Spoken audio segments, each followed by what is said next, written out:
The NBA grew to $2.1 billion in ad revenue. It jumped from 1.5 to 2.1 billion. I'm seeing 10 million in streaming versus 874 million in streaming, just by meeting people where they're at. Previously, if you couldn't find it, you just said, I'm just not going to watch the NBA. Yeah. And now that it's there, all of a sudden you're watching it. I mean, that's an incredible case study in human behavior. This year was the most diverse in terms of like product subcategories coming in and spending a big way. So overall, like the fundamentals underneath the actual like top line data, all of the NBA growth this year looked healthy. Now, going ahead for like 2 months from now, that's where I'm worried. You're listening to Media Monitor, where we break down what's happening in the media and the advertising industry and tell you what it actually means. Welcome back to the show. How's it going, Sean? It's going just peachy. How are you, Kelly? Just peachy. I'm good. Summer season, peachy. You know, I feel like it's, typical. I mean, I think we're a little bit past peach season. Whatever. I don't know if it's broke 60 degrees in San Francisco today, so you can take that. It's a bit different in terms of vibes. Yes, exactly. But given that it kind of feels fallish, like it got me starting to get excited about sports. And so what I want to do today is talk about NBA, because I hear you've got some new stats. Yeah, super excited. New report out on the NBA now that we're wrapped on the season. So a lot to talk about there. That's good. And, we spent a lot of time talking NBA as we went through the finals because it was a particularly exciting one this year. But what we found is you guys love sports. Listeners, like this is for you. So as soon as we were ready with this report, we wanted to get it out to you.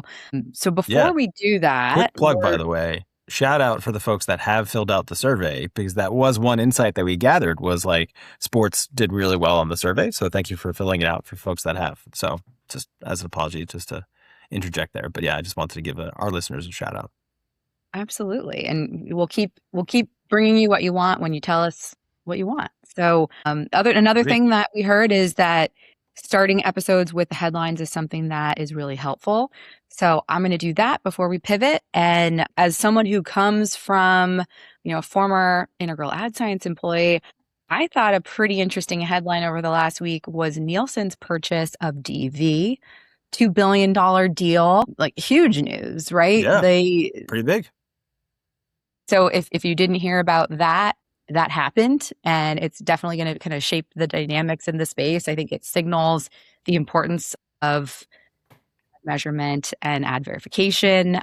And it's going to be really interesting to see what Nielsen comes up with when they combine. Any thoughts there, Sean? Yeah, no, just a fascinating kind of move by Nielsen, right? I think they are the kind of industry's straw man, I think is the right kind of metaphor here, right? They constantly get beat up for their measurement and all of those things. Not that there isn't challenges with it, right? But they are kind of the currency of choice. So kind of layering in now this additional capability within kind of their portfolio was an interesting move. I think it's a necessary one, given where they're at in terms of their business. But I'm also intrigued, right? I could be wrong, but I think Integral Ad Science went private last year. So kind of all of these publicly held, kind of independent, verified type businesses are increasingly being bought up, put behind kind of these walled gardens or as part of like private equity and private entities. And so it's interesting, given what they functionally are supposed to do in the market and the role that they play, what is happening in terms of their valuation. Yeah, I remember watching them go public and then being taken back private. They've recently got a new CEO at IAS, so lots going on. What did you see in the headline? Yeah, as a pivot, Spotify is testing a skip button. Not too dissimilar to YouTube, but kind of being near and dear to podcasting and loving podcasts. It's an interesting pivot for the industry. They've kind of started to introduce it in terms of of the ability to kind of skip. Now, it isn't just skip ads, right? You can kind of skip ahead. It's interesting because I've seen a lot of pushback in terms of hurting creators, right? Less ability for listeners to hear an ad, which is, what fuels and pays for a lot of podcasts from, beginning to end. But I do think it's interesting given that at least today, in terms of a lot of the podcasting apps that you can listen, there is the ability to kind of like jump forward or skip ahead. And, Spotify seems like they're adding into what is already decently commonplace across the industry. And so I'm kind of interested to see how this one plays out, given that podcasting is such a huge part of the revenue and growing that like I don't imagine Spotify wanting to hurt that part of their business. Right. But at the same time, of the last couple of quarters have had like okay results. I wonder what they're trying to do as part of a bigger picture in terms of either juicing consumer numbers, getting more people on the platform. I don't know, right? Like I don't know what the end game is, but in the short term, it is interesting given kind of it's a la YouTube's model in terms of skippable ad formats. Yeah, definitely something to watch. And I guess the last thing I'll comment on in the headlines, it's not exactly media related, but I feel like it makes sense to talk about today is the Lakers. Yeah. So the Lakers, who were sold just last year for $10 billion, were sold this week to Josh Kushner, Bob Iger for $12.5 billion. So that's a $2.5 billion profit in just a short year's time. And it'll be really kind of interesting to see what goes on next. But, can't talk NBA without bringing up one of the biggest teams in the NBA sale that happened just this week. Yeah. And my connection to this, besides the NBA report, is I loved Winning Time on HBO. I don't know if you ever saw it, but it was I just fell in love with the show. I thought it was beautifully acted, just a ton of fun and like a good introduction. Cause like I had vaguely watched some basketball late 80s, early 90s. So like I knew the players, but I wasn't like super into the NBA. So like seeing some of the actual like background in it in terms of like Jerry trying to acquire the business, build it out, make this family run thing was a fascinating kind of view. Again, obviously storied and not necessarily true to life per se, but it has given me a bit of fondness for the LA Lakers off of just that show alone. And Running Point as well, right? Like, is that you never saw it? No. Oh my gosh! See, this is like a perfect homework. It's homework. So. Mindy Kaling series, Kate Hudson stars in, chronicles The Waves, which is loosely based off of the Lakers. So put that on your watch list, Bam. Sean. Got it. Pulled it up right here. We're good to, and it's going on. So that way, I don't, if I need to fill the gaps post Winning Time, there we go. It's great. Winning Time, Running Point. Time. Speaking of winning, by the way, NBA last season, 25-26, killing it. Just crazy growth across the board that we saw in our data, everything. It was a good year for the NBA. When you sent me the stats, I thought there was a typo. Yeah. So, hopefully there's not. I have to go back and check the report. There definitely isn't. But I mean, maybe I'll steal your thunder on one because I just couldn't believe it. The NBA grew to $2.1 billion in ad revenue, up how much year over year? In total was, let me get you the exact number. Embarrassing that I don't have it in front of me. But I think it was around, it jumped from 1.5 to 2.1 billion. And I mean, and it was kind of steady state, like the 23-24 season, 1.34 billion. Yep. 24-25, 1.5 billion, all the way up to 2.1 billion. That's a massive leap. So how did we get there? What drove this? Yeah. So I think it was like a cross section of just possibly everything that you could do to like juice the most out of a season. So let's start first with kind of the setting up going into the season. Warner Brothers, they opt not to kind of renew their deal. NBA goes out and says, all right, who wants it? So, NBC came in a big way, picked up something around like 50-ish games. I know that's not the exact number, but let's call it that. ABC in combo with ESPN and then telecast on Hulu through Disney kind of rejiggered their schedule. And then Amazon also came in and kind of picked up some of the Warner games as well. So collectively, you went from kind of Warner essentially being the sole NBA provider for forever to then having kind of these multiple folks coming in and bidding. What that did in turn, kind of first off, right off the bat, was all these players that kind of then acquired new games went out and raised prices on kind of ad units from what we can see in our data. So pricing very healthy going into the season already off of the bat. So that kind of is a starting point on saying, particularly because the upfront was very healthy in terms of unit rate growth, overall pricing really helped. But sorry, you had a question. But I was just going to say, so like, I think what you're saying with that is if no other dynamics changed, we would have seen a bump just because they raised prices, right? Right. So out of the gate, we're already out of the gate, upfront prices were almost 10 grand ahead on a unit rate basis. So what a single ad sold for in 25-26 season was almost $10,000 more, at least for the regular season, right? We'll get a little into the playoffs and the finals a bit, but like regular season, it's already like 10 grand ahead. So already, to your point, if they sold exactly the same amount of ads, it would have grown ever so slightly in terms of it. But then on top of that, you had a crazy amount of distribution. And also, like, I watched one or two games, some really cool, innovative ways to consume the NBA on streaming, like very, very new and novel ways to like watch the game and kind of play around. So you then went from kind of essentially TNT being telecast or simulcast digitally to Amazon obviously being a pure streamer, owning a chunk of the games, then Peacock having around 44 exclusive games, then Peacock also simulcasting those games, and then ABC also simulcasting those games. So you went from what was used to be basically a pure linear play to like, you could watch the games. Now, again, frustrating possibly from a consumer standpoint of like, I have to go to 5 different places. But for folks that, cut the cord, there was now a way to watch the NBA pretty much all season.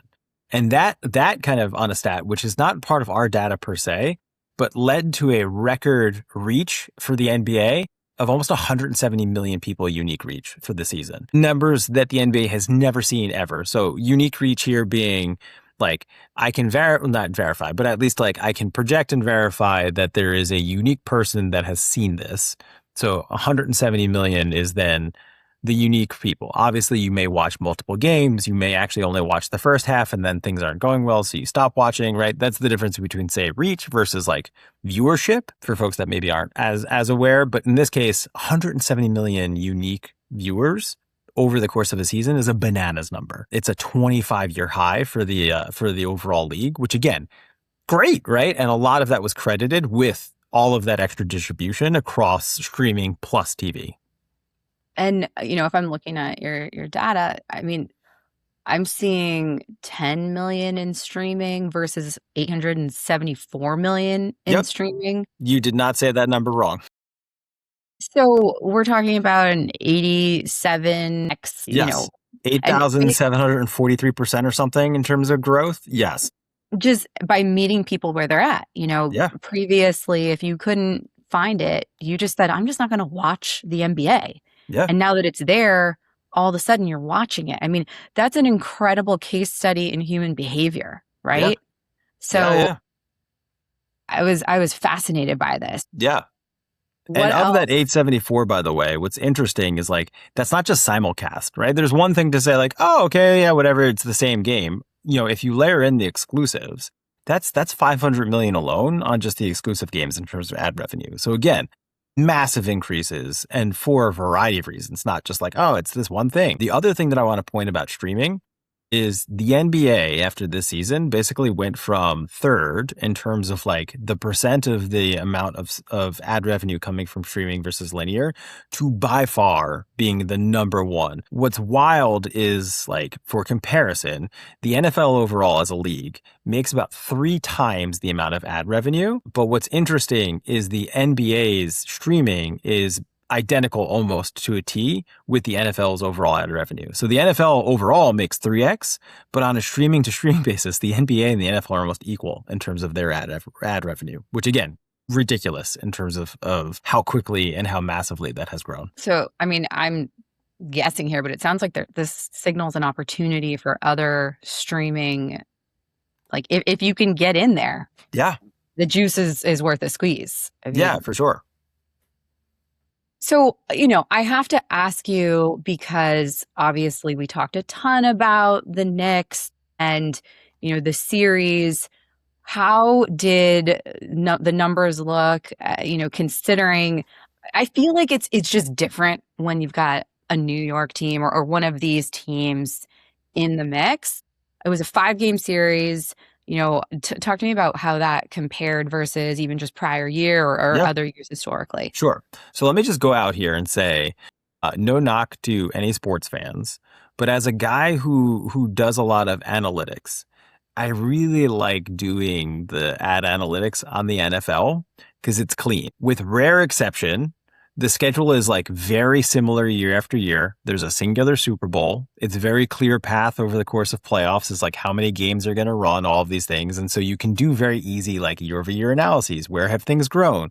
With the NBA and the MLB to a lesser extent, the amount of math to be like, it's up, but within caveats, or it's down, but with caveats, just by like, this could be variable. It could be a full 7 game. They could kind of, wipe the slate in 4. It's like, who knows based Totally. on all of it. And so it's really hard to be like, how fair of a comparison is this? Whereas the NFL, it's like, oh yeah, it's like year over year, nice and simple. So from like an analytics perspective, I just want to throw that out. Here's the story on the finals. At least in terms of our analysis and our average year, basically flat from a total perspective. So a bit of a bummer for the Knicks, driving almost, I think I had read that from a viewership perspective in a single game was up almost 40%. And I could be wrong there, but incredible growth overall on viewership. But here is where an interesting kind of call out is from a total revenue perspective, 258-ish million 2 years ago. This year, 256.1, right? Rounding error. So almost, down half a percentage point. Here's the problem that I was getting into on the math. Last year was a 7-game series. This was 5. So when you actually compare the first 5 games versus the first 5 games, that's where the interesting, math comes in. Last year on the first 5 was 184 million. This year, 256. So same kind of top line. So massive, massive growth if we compared on just a game to game basis. Right. Right. And you never know how long the series is going to be. And it's just, I think there's so many factors at play here between, who the teams were, how to access the programming. All of these things were kind of working together to lead to this blowout year. Yeah. Yeah. What am I missing? Like, were there any other items you wanted to highlight here? Just calling out that the playoffs were also really successful. When we looked at the data there, very strong growth. We won't go into the numbers other than to say like it's kind of more of the same from a story perspective. Like pricing was healthy, but also viewership was incredibly high. So like all of those things worked together to kind of really help drive both the premium play, the distribution, the viewership, just overall, the playoffs did really well. Regular season, basically everything across the board was a win for this year in terms of the NBA. And I do want to revisit too for the regular season, going back to like the revenue versus games. On an average single game in regular season, revenue was up 67% or ad spend. Last year, you kind of averaged out about 1.8 million a game in terms of ad revenue. This year was a full 3 million. So there is this massive jump. That's not just like because there were more games. It also just did really well, which again, the last kind of stat that I'll leave on is also advertisers themselves. Again, we can't see advertisers in our data. We can only get down to product subcategories. But what's interesting is some of the product subcategories declined in terms of ad spend, right? Like not everybody grew year over year. But when you actually look at the kind of almost a callback to last episode of category concentration, this year was the most diverse in terms of like product subcategories coming in and spending a big way, which again shows health, shows this increased demand. It's not just reliant on like 1 or 2 advertisers to help grow the business. So overall, like the fundamentals underneath the actual like top line data, all of the NBA growth this year looked healthy. Now, going ahead for like 2 months from now, that's where I'm worried because like it did so well to try to comp this versus last year. I don't envy anybody because that was a fantastic season that did incredibly well and just like knocked out of the park is definitely the wrong metaphor here, but like was definitely like I don't know, nothing Swish? but net, nothing but net, swish. Just, yeah. Well, that's exactly what I was Fireflies going weren't to that ask great. you, like, what are we looking towards next? And can this be topped? Because we had so many things going in our favor, with prices increasing so much last year. Are they going to try to do something similar again with kind of that tailwind of look how good we did for you? I mean, that's a question. Are there going to be new partners, and maybe this is already known, entering the space? So it will be very interesting to see how this plays out, and including the teams, right? So we've Yeah. got LeBron moving. Read that one. I was like, is he going to know what I'm talking about? 76ers? Yes, you Yeah. got Woo! it. Woo! Yeah. So I think it's going to be an interesting season. I'm excited, Yeah. but nothing but net. I love that. Nothing but net. Yeah. Yeah. And like the exciting thing too is like we're timing it right as the NBA has just released their final schedule for the upcoming season. So ties in very nicely. Very topical. Very topical. Well, if you have any questions about this data or you want to learn more, please reach out to us. We're happy to share it with you. And I'm going to pick and roll right off of this episode. Wow. You didn't like it. No, it was great. It was great. I know what a pick and roll is actually, because I would be the guy that would have to set up the picks since I was always big and slow. That was my job. That was like the one thing I only ever provided in basketball was like, you're just the pick guy. Don't touch the ball. Don't try to shoot it. Just literally get in everyone else's way. And no fouls. And it's like, oh, okay. No fouls. No fouls. Just no fouls. Just stand there. And if someone pushes you, then fall over. I was like, okay. So, yeah, it's okay. It's okay. It wasn't my sport. Well, I think you're great, Sean, and I'm sorry they did that to you. They did me dirty. It's okay. You don't want to see me shoot. It's like, from the 3-point line, just it was nothing but net, but it never went in. It was just like underneath it. Just all right. Well, with that, I think we'll wrap it up. And thank you as always, Sean. I'll see you next week. Absolutely. Have a good one. Bye-bye. That's Media Monitor. Follow us and subscribe wherever you get your podcasts every Wednesday for a new episode. And as always, thanks for listening.